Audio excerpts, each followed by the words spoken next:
Good afternoon guys, ayun na. Binaba ko yung mga alaga ko. O yan no, ang kukulit.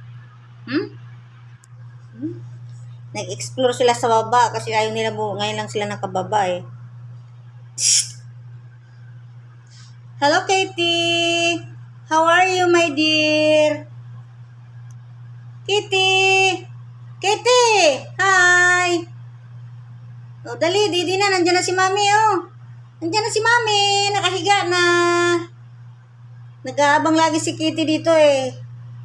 Ubus na yung bubuit sa kakatalaw niya araw-araw.